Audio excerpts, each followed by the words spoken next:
The worst part wasn't what he did. It was how long I watched him do it. My name is Harriet Sinclair. And I was not part of this story. I only witnessed what it did to him.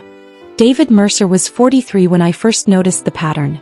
He was the kind of man you'd pass in a grocery store and forget immediately. Average height.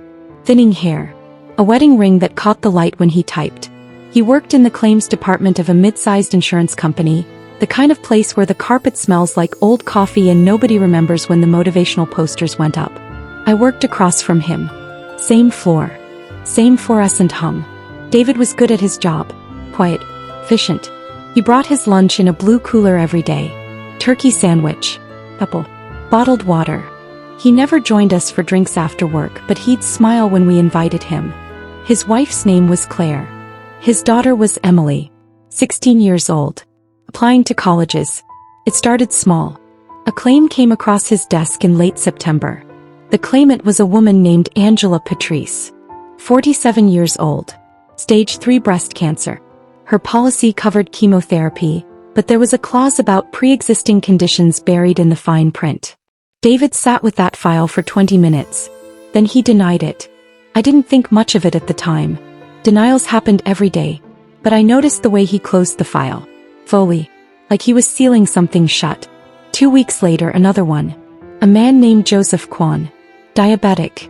His insulin pump had malfunctioned. The policy had a section about reasonable wear and tear versus negligence. David denied it. That night I stayed late. David was still at his desk. I walked past his cubicle on my way to the bathroom. He was looking at a photo on his computer screen. It was Angela Patrice. Not a file photo. A real one. She was in a garden, smiling, holding a watering can. Someone had pulled it from social media maybe. When I came back, the photo was gone. I didn't say anything. In 6 weeks, David denied 43 claims. Some were small. A dental procedure. A wheelchair. But 17 of them were serious. The kind where someone's life got harder. Or shorter. And every single one was borderline. These weren't easy denials. These were the ones where the policy could go either way. Where another adjuster might have approved it. David chose not to. I started watching him more carefully. He checked his phone more often. Glanced at the door. One afternoon I saw him in the parking garage, sitting in his car, engine off, gripping the steering wheel until his knuckles turned white. The meeting happened in November. David was called into the regional manager's office. When he came back, his face was blank. Then corporate sent a memo. The subject line read, Q3 performance targets exceeded. Bonus structure updated. The company had saved $11 million by reducing approval rates. Adjusters who met certain thresholds would receive performance bonuses. David's name was on the list. He opened another file. A woman. 62. Kidney failure. She needed dialysis. Her clinic wasn't in network anymore. David denied the appeal. His hand didn't shake this time. I went home that night and couldn't sleep. I kept thinking about the woman. About Angela Patrice. About how easy it would be to say something. I didn't. The next morning, David came in early. At 9:47 a.m. he approved a claim. A small one. A child's inhaler. Then he stood up, picked up his briefcase and walked out of the office. He didn't come back. David didn't call in sick. He didn't send an email. For 3 days his desk sat empty, his computer locked, his blue cooler gone. On the 4th day Claire called the office. I answered. I didn't mean to. The receptionist was at lunch and the phone kept ringing and I picked it up without thinking. I'm looking for my husband, she said. Her voice was steady but there was something underneath it. Something tight. David Mercer. He works in claims. He hasn't been in this week, I said. There was a pause. What do you mean he hasn't been in? He left Monday morning. We assumed he was sick. Another pause. Longer this time. He's been leaving for work every day, she said. Same time. Same routine. He comes home at 6:15. I didn't know what to say. If you see him, Claire said quietly, tell him to call me. She hung up. I told our supervisor. She made some calls. HR got involved. They tried his cell phone. No answer. They sent emails. Nothing. On Friday David came back. He walked in at 8:30, sat down at his desk and logged in like nothing had happened. He was wearing the same clothes he'd worn on Monday. The same tie. His shirt was wrinkled. Our supervisor called him into her office. He was in there for 40 minutes. When he came out, he sat down and opened his email. His face was gray. He didn't look at anyone. I wanted to ask if he was okay. I wanted to say something. But the way he sat there staring at his screen made it clear he didn't want to be spoken to. At lunch, I walked past the supervisor's office. The door was cracked. He was on the phone. I don't care if he met his numbers, she was saying. If he's having a breakdown, we need to document it. David worked through the weekend. I only knew because I came in Saturday to catch up on paperwork and his car was in the garage. When I passed his cubicle, he was at his desk typing. His blue cooler sat beside him unopened. He didn't look up. On Monday, the denials started again. But something had changed. He wasn't hesitating anymore. He'd open a file, scan it, and make a decision in under 2 minutes. Move. Deny. Move. Deny. His hands moved quickly. Mechanically. A claim for a woman with MS who needed a mobility scooter. Denied. A claim for a man whose cancer treatment required a second opinion. Denied. A claim for a child with a heart condition who needed surgery. Proved. There was no pattern anymore. No logic I could see. I watched him work for 3 hours straight without getting up. Without drinking water. Without blinking. At 2 p.m. he stood up, walked to the bathroom and didn't come back for 20 minutes. When he returned, his eyes were red. Claire called again on Tuesday. This time the receptionist transferred it to me directly. Has he been there? She asked. No greeting. No preamble. Yes. He's here now. Can I talk to him? I looked over at David's cubicle. He was staring at his screen, his jaw clenched. Hold on, I said. I walked over. David. Your wife is on the phone. He didn't move. David. Tell her I'm in a meeting, he said quietly. She's worried about you. Tell her I'm in a meeting. I went back to my desk and picked up the phone. He's in a meeting, I said. Claire didn't say anything for a long time. No, he's not, she said finally. Then she hung up. That night I stayed late again. I told myself it was because I had work to finish. But really I wanted to see what David did when everyone else was gone. He stayed until 8. The office was empty except for us. He worked in silence, the only sound the clicking of his keyboard. At 7:45 he stopped. He opened a drawer and pulled out a folder. Not a work file. Something personal. He stared at it for a long time, then pulled out a piece of paper. It was a tuition invoice. Emily's name was at the top. The amount was $28,000. Due in January. He put it back in the drawer. Closed it. Then he opened another claim file. A woman. 39. Lupus. She needed a medication that cost $4,000 a month.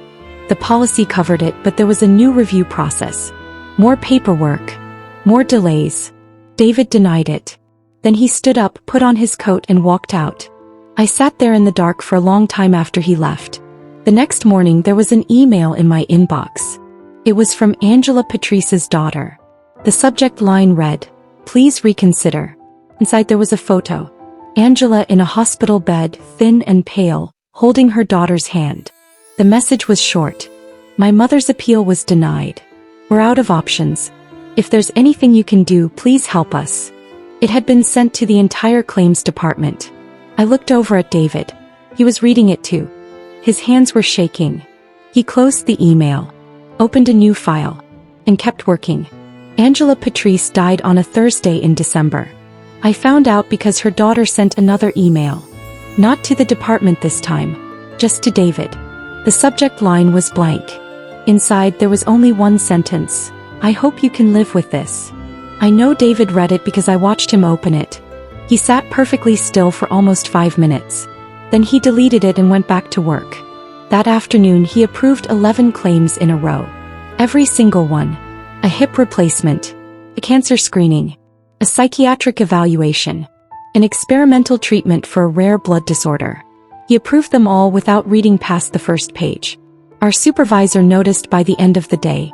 She called him in again. This time he was only in there for 10 minutes. When he came out, he sat down, opened his drawer and stared at the tuition invoice again. He didn't touch it. just stared. Then he closed the drawer and locked it. Claire came to the office the next day. I was getting coffee when I saw her in the lobby. She was talking to the receptionist, her voice low but insistent. She was thin, tired-looking. Her coat was expensive but old, the cuffs frayed. "I need to see my husband," she was saying. The receptionist looked uncomfortable. "I can call up to his department. I've been calling for 2 weeks. Just tell me where he sits." I walked over before I could think better of it. "Claire." She turned. Her eyes were exhausted. "You're the one I talked to on the phone," she said. I nodded. "Is he here?" "Yes." "Can you take me to him?" I should have said no. I should have called the supervisor. But something about the way she looked at me made me move. I took her upstairs. David was at his desk. When he saw Claire, he stood up so fast his chair rolled backward and hit the cubicle wall. "What are you doing here?" His voice was barely a whisper. "What am I doing here?" Claire's voice cracked. "You haven't spoken to me in 3 weeks. You leave the house. You come home. You don't say a word. Emily thinks you're angry at her. I don't know what to think. I'm working." "You're not working, David. You're disappearing." People were starting to look. David's face went red. "We can't do this here," he said. "Then where?" "You won't talk to me at home. You won't answer my calls." "Where, David?" He grabbed his coat. "Outside." They left together. I watched them through the window. They stood in the parking garage for almost an hour. I couldn't hear what they were saying, but I could see Claire crying. I could see David standing with his arms at his sides, not touching her, not moving. When they finally separated, Claire walked to her car alone. David came back inside. He sat down at his desk and opened a new claim. A boy. 9 years old. Cystic fibrosis. He needed a vest therapy system to clear his lungs. The policy covered it, but there was a question about whether the prescribed model was medically necessary or just preferred. David sat with that file for a long time. Then he approved it. He approved the next 5 claims too. All of them borderline. All of them expensive. By the end of the day he'd approved 19. The call came from HR on Monday morning. David was being placed on administrative leave. Pending review. His approval rate had spiked dramatically. There were concerns about his judgment. About compliance. About whether he was making decisions based on policy or something else. They wanted him to talk to someone. A counselor. They used words like support and resources and mental health. David listened without speaking. Then he asked, "Am I being fired?" "Not yet," the HR woman said. "But we need to understand what's happening." David nodded. He cleaned out his desk that afternoon. He didn't take much. A photo of Emily. A coffee mug. The blue cooler. He left the tuition invoice in the drawer. When he walked out, he stopped by my cubicle. "Harriet," he said quietly. It was the first time he'd ever said my name. "I knew what I was doing," he said. "The whole time. I knew." Then he left. I didn't see David again for 3 weeks. During that time I learned things. I learned that the company's bonus structure was tied directly to denial rates. That adjusters who saved the company money got promoted. That David had been one of the top performers in the region. I learned that Emily had gotten into her first choice school. Early admission. Full ride denied. She'd need loans. Or scholarships. Or $28,000 by January. I learned that Claire had left him.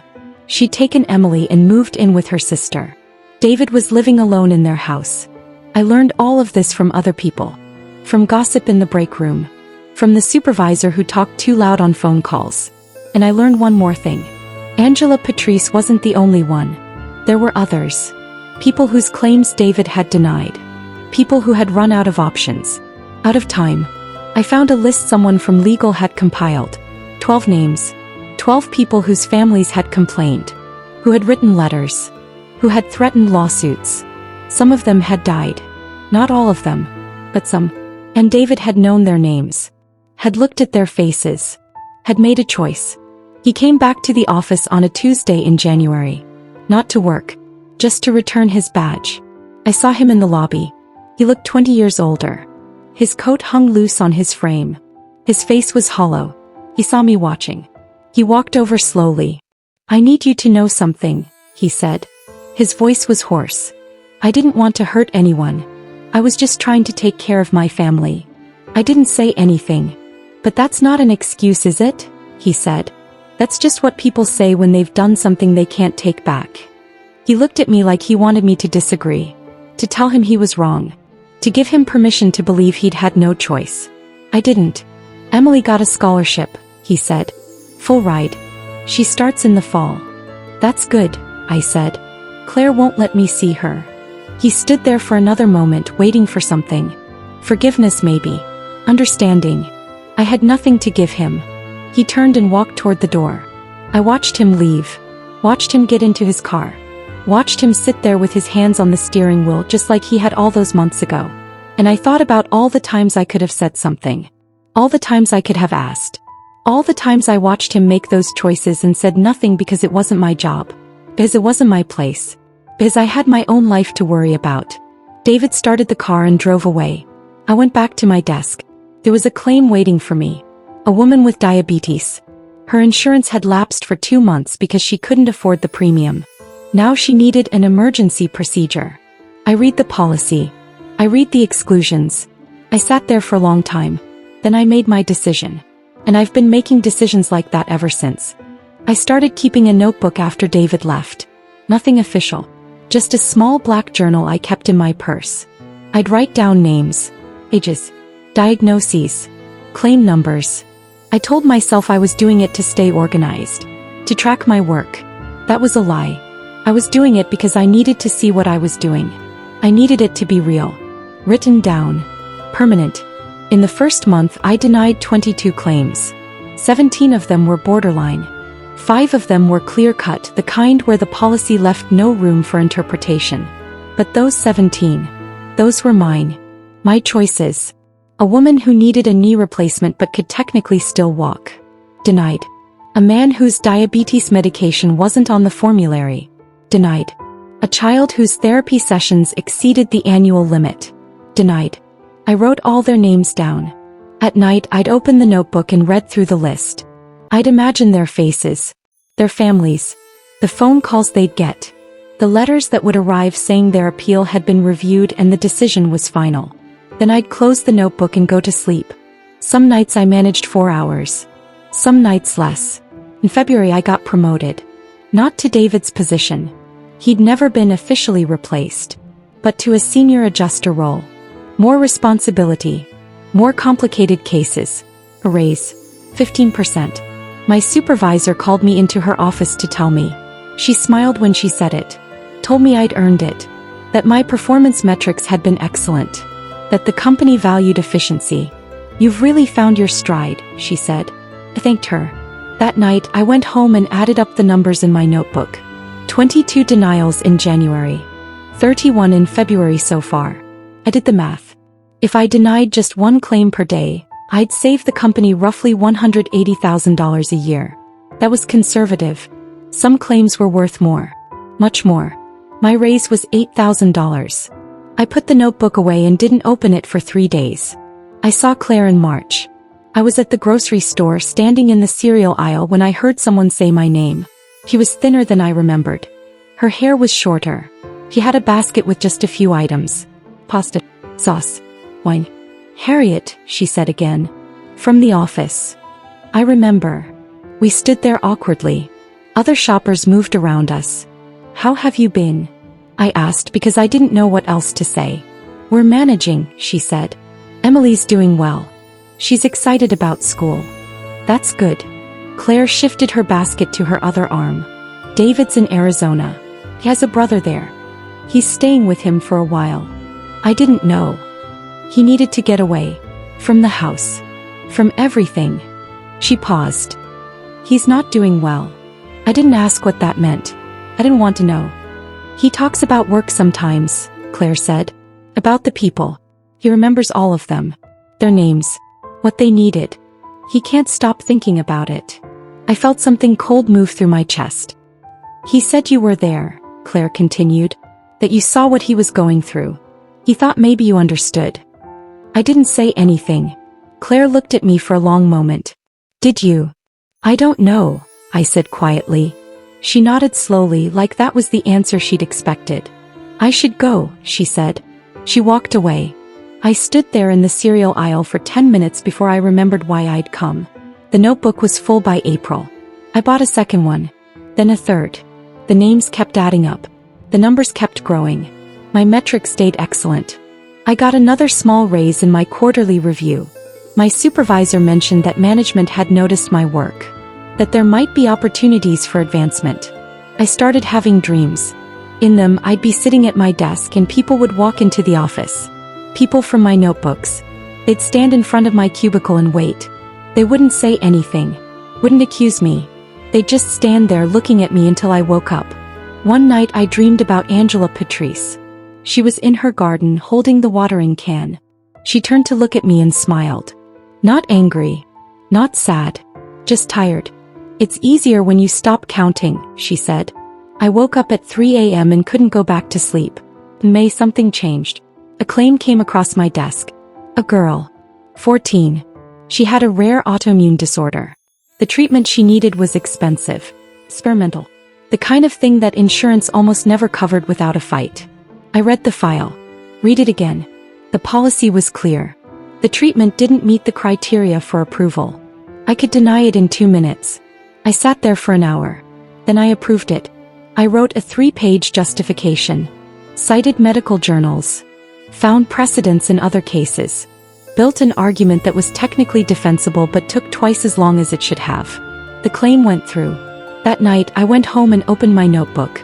I turned to a blank page and wrote the girl's name. But this time I wrote approved next to it. I stared at it for a long time. Then I turned back through the pages. All those names. All those denials. I'd been writing them down like it meant something. Like bearing witness made it better. It didn't. I started approving more claims after that. Not all of them. I couldn't. My metrics would tank. I'd get flagged. But 1 or 2 a week. The borderline ones. The ones where I could build a case. My denial rate dropped from 64% to 58%. My supervisor noticed. Is everything okay? She asked. Your numbers have been slipping. I'm being more thorough, I said. Some of these cases are complicated. She looked at me like she was trying to decide something. The company values efficiency, she said carefully. Thorough is good. But we also have targets. I understand. She nodded. I'm sure you do. The next week I got an email. A reminder about performance standards. About the importance of consistency. About how the bonus structure worked. I deleted it. Then I opened the next claim and made my decision. I heard about David again in June. His brother called the office looking for his final paycheck information. The receptionist transferred it to HR, but I overheard part of the conversation. David had tried to kill himself. He'd taken pills. His brother had found him in time. He was in a hospital in Phoenix. Psychiatric hold. They didn't know when he'd be released. I sat at my desk and felt nothing. Not shock. Not sadness. Nothing. I opened my notebook and turned to the back page. I wrote David's name. Then I closed it and went back to work. That night I couldn't sleep again. I lay in bed and thought about all of it. The names. The numbers. The choices. David's face when he left. Claire in the grocery store. The girl I'd approved. The hundreds I'd denied. I thought about Angela Patrice in her garden smiling, telling me it's easier when you stop counting. And I realized something. I'd become exactly what David was. Maybe worse. Because David had broken. He'd fallen apart. He'd tried to escape what he'd done even if the escape was terrible. But me, I just kept going. I got up. Went to my closet. Pulled out all 3 notebooks. I sat on my bedroom floor and read every single name. Every denial. Every approval. I read until the sun came up. Then I put the notebooks in a box. And I went to work. Because that's what people like us do. We make our choices. We write them down. We tell ourselves we had no option. And then we go back and do it again. I requested a meeting with my supervisor in July. I didn't plan what I was going to say. I just knew I needed to say something. I need to talk about the approval process, I said. Her smile thinned. Okay. Some of these denials. The borderline cases. I think we're making mistakes. We're denying claims that should be approved. She leaned back in her chair. Harriet, you've been here 14 years. You understand how this works. If we approved every claim, the company would go bankrupt. I'm talking about the ones where we have discretion, where we're choosing to interpret policy in the strictest way because it saves money. It's about sustainability. It's the same thing. Her expression hardened. Is this about David Mercer? This is about doing our jobs correctly. David had a breakdown. He had personal issues. The company offered resources. He chose not to use them. He denied claims because he was incentivized to. We all are. You've been making those decisions for 14 years. Your metrics have been excellent. You got promoted. You've never had a problem before. Maybe I should have. He studied me. Are you having some kind of crisis? I'm trying to do the right thing. The right thing is to follow policy. If you can't do your job the way it needs to be done, then maybe this isn't the right place for you anymore. I went back to my desk and worked until 6. I didn't quit. I went home planning to write a resignation letter. But I sat at my computer for 2 hours and couldn't. Because what would I do instead? I was 55. I'd worked in insurance my entire life. I had a mortgage, a retirement account that was behind. No other skills. And if I left, someone else would take my desk. Make the same decisions. My leaving wouldn't change anything. So I went back. I made a new rule. For every 2 denials, I'd find 1 to approve. It wouldn't fix what I'd done, but maybe it would balance it. In August, I got a letter. No return address. Handwritten envelope. My name is Rachel Kwan. You denied my father's claim for an insulin pump 2 years ago. He died last November from diabetic ketoacidosis. He was rationing insulin because he couldn't afford it. Joseph Kwan. He was 61. He liked model trains. He called me every Sunday. I need you to know that he was real. That he mattered. That your decision had consequences. There was a photo. Joseph and his daughter in front of a model train set. Both smiling. I opened my notebooks and found his name. January 15th, 2 years ago. Denied. Equipment negligence. Maintenance records incomplete. I didn't remember making the decision. But I'd made it. And Joseph Kwan had died. I put the letter in the box with the notebooks. David came back in September. Not to the office. To town. He was living in the house again. Alone.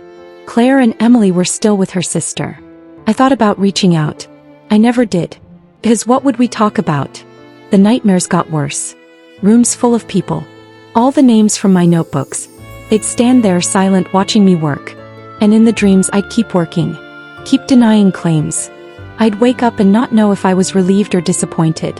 In October, a claim came across my desk. A woman. 47. Breast cancer. Stage 3. For a moment I thought it was Angela Patrice. Same age. Same diagnosis. But the name was different. Sarah Vickers. The treatment she needed was covered. Barely. The policy was ambiguous. I could go either way. I sat there for 20 minutes. I thought about Angela Patrice. Joseph Kwan. All the names in my notebooks. David in his empty house. Rachel's letter. I thought about my mortgage. My metrics. My job. Then I approved the claim. I wrote the justification in 15 minutes. Submitted it. Moved on to the next file. But something had shifted. I wasn't balancing anything. I wasn't fixing what I'd broken. I was just making choices. One after another. Some good. Some bad. Most somewhere in between. And I'd keep making them until I couldn't anymore. That night I took the box of notebooks from my closet. I opened the first one. Started reading the names. Then I stopped. I closed it. Put the box back. I didn't need to read them anymore.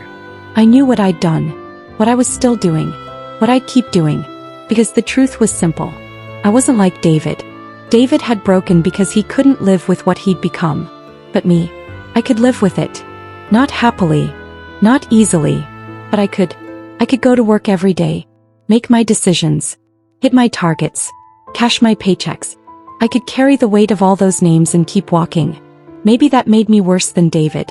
Or maybe it just made me honest about what I was. I'm still at my desk. Still making decisions. Still writing names I'll never forget in notebooks I'll never open. Sarah Vickers is in remission now. I looked her up. She posted a photo last week. Hiking with her family. Smiling. I'd like to think that matters. That the ones I save balance out the ones I don't. But I know that's not how it works. There is no balance, no redemption, no moment where the scales tip back. There's just the next claim, and the next decision, and the next name, and me sitting at my desk doing what I've always done, making choices I can live with, even if I shouldn't be able to. Winter came early that year. By November, I stopped listening to office conversations. I'd sit at my desk with headphones on, no music playing, just silence. My approval rate had dropped to 52%. My supervisor called me in again. Your denial rate is the lowest in the department. It's affecting our quarterly numbers. She slid a paper across the desk. These 5 claims you approved should have been denied. I looked at the names. I recognized everyone. They needed help, I said. That's not our job. I'm putting you on a performance improvement plan. 30 days. Your denial rate needs to come back up to 60%.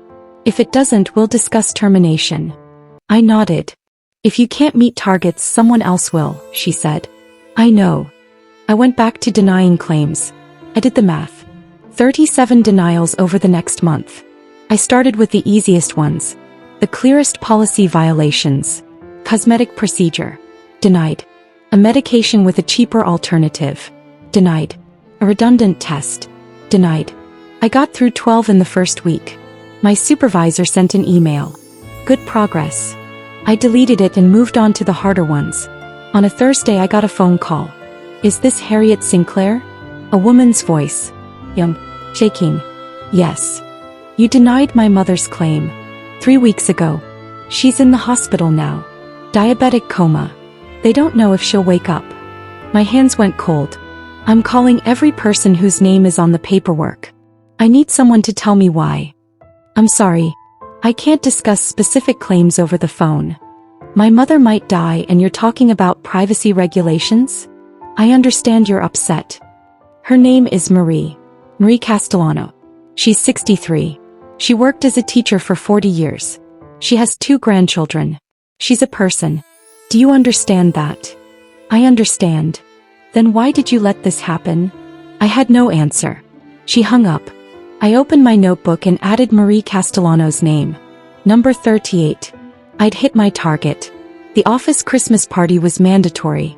I stood near the wall holding a plate I wasn't eating from. James from underwriting approached. You doing okay?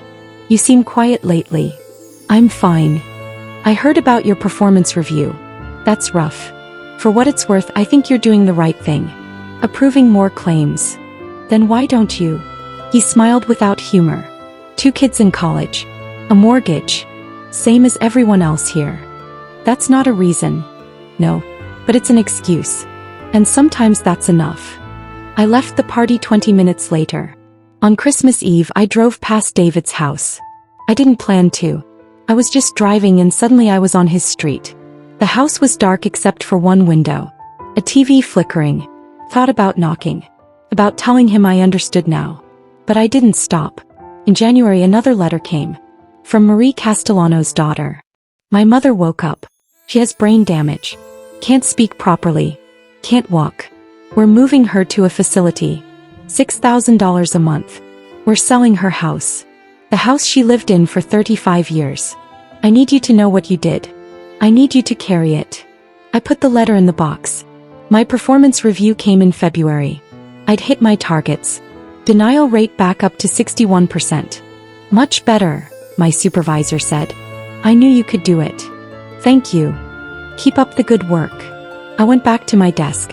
A new claim was waiting. A man with kidney disease. He needed dialysis. I read it 3 times. Then I denied it. I wrote the justification in 4 minutes. Then I opened my notebook and wrote down his name. And I realized something. I'd stopped trying to balance anything.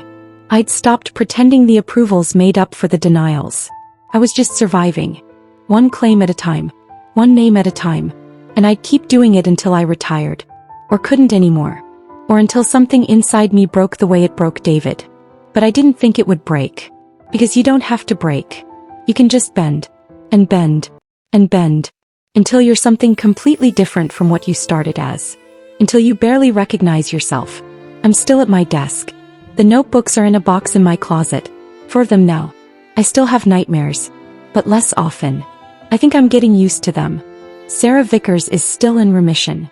Marie Castellano is in a care facility. Joseph Kwan is still dead. Angela Patrice is still dead. David is still in his house. Still alone. Still alive. And I'm still here. Making decisions. Following policy. Hitting my targets. Being exactly what the company needs me to be. I used to think that made me a monster. Now I think it just makes me employed. And maybe that's the same thing. Maybe it always was. March brought rain that never seemed to stop. I was processing claims on autopilot now. Open file. Read policy. Make decision. Next file. My notebooks had become meaningless. Just names on pages. Until the day I opened a file and saw a name I recognized. Emily Mercer. David's daughter. He was 19 now. The claim was for therapy sessions. She'd exceeded the annual limit of 12 visits. She was requesting an exception. The policy was clear. 12 sessions per year. No exceptions without documented medical necessity. Her therapist's letter was vague. Ongoing emotional distress related to family circumstances. Not enough to justify an exception. I could deny it in 30 seconds. My phone rang. It was Claire. Harriet, I need to talk to you about Emily's claim. Claire, I can't discuss. I know you have it. She tried to kill herself 2 months ago. Pills. Just like her father. I found her in time but barely. She's been in therapy ever since. And now the insurance is saying she's had too many sessions. My chest felt tight. The policy has limits. I don't care about the policy. My daughter almost died because of what this job did to her father. And now you're going to deny her the help she needs. I'm sorry. Are you? Because you're just like David. Just like all of you. You make these decisions and go home and sleep at night and never think about the people whose lives you destroy. That's not true. Isn't it? David can't sleep. Can't eat. He sits in that house alone. Emily won't talk to him. She blames him for everything. But at least he broke. At least he couldn't keep doing it. You're still there. Still making the same choices. What does that make you? I couldn't answer. Approve the claim, Claire said quietly. Please. Just this once, choose to help instead of hurt. She hung up. I sat with Emily's file open for 2 hours. I looked for any justification I could use. Any loophole. There wasn't one. The policy was clear. I'd denied dozens of claims just like this one. But Emily was 19 years old and she'd tried to die because of what this job had done to her father. Because of what it had done to me. I thought about David in his empty house. About Claire begging. About all the names in my notebooks. I thought about who I used to be. Then I approved Emily's claim. I wrote a 6-page justification that would absolutely get reviewed. I didn't care. Emily would get her therapy. For a moment that felt like enough. The call came the next morning. My supervisor wasn't alone. HR and legal were there. We need to talk about the Mercer claim. Okay. You violated clear policy guidelines. You approved this one because you know the family personally. I approved it because she needed help. That's not your decision to make. This is your termination letter. Effective immediately. I looked at the paper. You're firing me for approving one claim? We're firing you for a pattern of behavior. This claim was just the final violation. I almost laughed. I worked here 14 years. I denied thousands of claims. I saved this company millions. And the moment I try to help one person, you fire me. You violated policy. Security is waiting outside. I put my things in a cardboard box. A coffee mug. A sweater. A photo. I left the notebooks in my drawer. Let whoever took my desk find them. As I walked out, James caught up with me. I heard, I'm sorry. Don't be. The Mercer girl. That was David's daughter, right? I nodded. Good. I'm glad you approved it. It got me fired. Yeah. But at least you did something. I drove to David's house. He answered eventually. He looked terrible. Thin. Pale. Older. I approved Emily's claim, I said. For the therapy. I got fired for it. He stared at me. His eyes filled with tears. Why? Because someone had to. He opened the door wider. Come in. We sat in his living room. The house was a mess. I think about them every day, David said. All the people. I remember their names. What I took from them. I know. Does it get easier? No. It gets harder. Until you either break or stop feeling anything at all. Which one did you do? Both. Neither.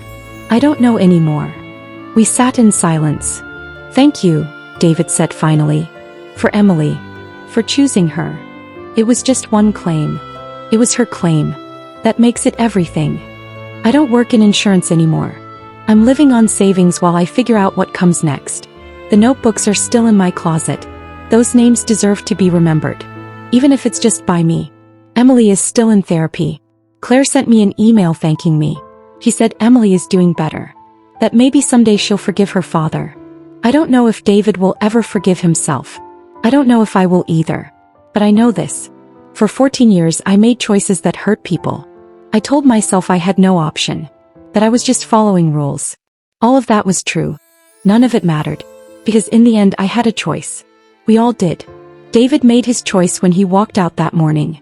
I made mine when I approved Emily's claim. Cost me everything. But it was the first honest thing I'd done in years. Maybe the only honest thing.